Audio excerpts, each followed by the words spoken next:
Қайырлы күн баршаңызға, каналыма қош келдіңіздер. Бүгін сіздермен бірге бір жасағаннан шығатын өте дәмді, үгілмелі, керемет дәмді болып шығатын шоколадный печенье жасайтын боламыз. Қорықпай жасай берсеңіздер де болады, бір жасағаннан-ақ шығады. Ең алдымен каналымды қолдап, каналыма тіркеліп, қоңырауша белгісін басып кетіңіз. Және де видео қызық болса, видеоны өткізбей, видеоны мұқият соңына дейін қараңыз. Ал ендеше бастаймыз, менімен бірге болыңыздар. Ең алдымен осындай плитка шоколадын майдалап кесіп аламыз. Мен бұл жерде Қазақстан шоколадын қолдандым. Егер Қазақстан шоколад болмаса, кез келген плитка шоколадыны қолдана берсеңіз болады. Осылай видеодағыдай етіп кесіп, бір ыдысқа салып жетке алып қоямыз. Енді печеньенің қамырын жасайтын боламыз. Ең алдымен бөлме температурасында еріп тұрған сары майымызды салып, оның үстіне шекерді салып, жақсылап бір масса болғанша араластырып аламыз. Толық ингредиенттерді описание бөлімінде жазып қалдырамын. Енді үстіне 2 жұмыртқа саламыз. Бұны да біркелкі масса болғанша жақсылап венчикпен араластырып аламыз.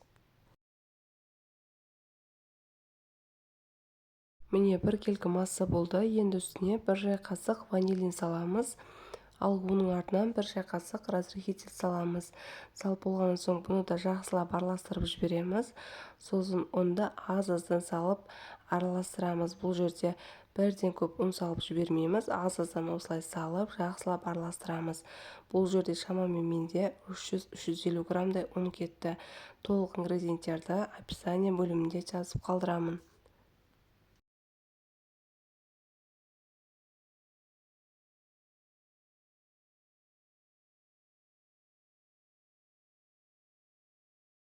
Міне қамырымыз дайын болды. Бұл жерде қолға жабыспайтын осындай жұмсақ әдемі қамыр болады. Енді дайын болған қамырдың үстіне жаңа турап алған шоколадты салып, бұны да біркелкі етіп жақсылап араластырып аламыз.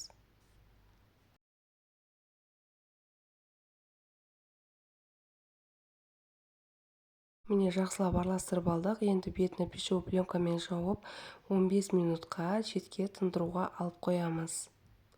Міне 15 минут уақытта өтті. Енді бетін ашып, печеньелардың формаларын жасайтын боламыз.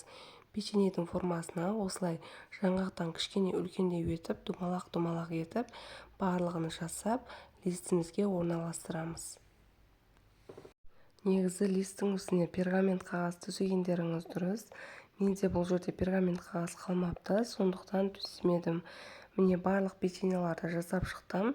Енді қызып тұрған пеште 180 градуста 15-20 минуттай қызарғанша пісіріп аламыз. Міне шоколадный печеньелар да пісіп дайын болды. Көріп тұрғандарыңыздай өте әдемі болып шықты. Дәмі де өте керемет болып шықты. Мен балаларыма қатты ұнады. Көріп тұрғандарыңыздай түсі де өзі де өте әдемі, үгілмелі болып шықты. Сізде дәл осы рецептпен жасап көріңіз. Оп-оңай үйдегі бар заттардан жасай саласыз. Егер менің видео рецептім ұнаған болса, лайк басып пікір қалдырыңыз. Және де сұрақтарыңыз болса, комментарий бөлімінде жаза кетіңіз. Мен міндетті түрде жауап берем. Қош, сау болыңыздар.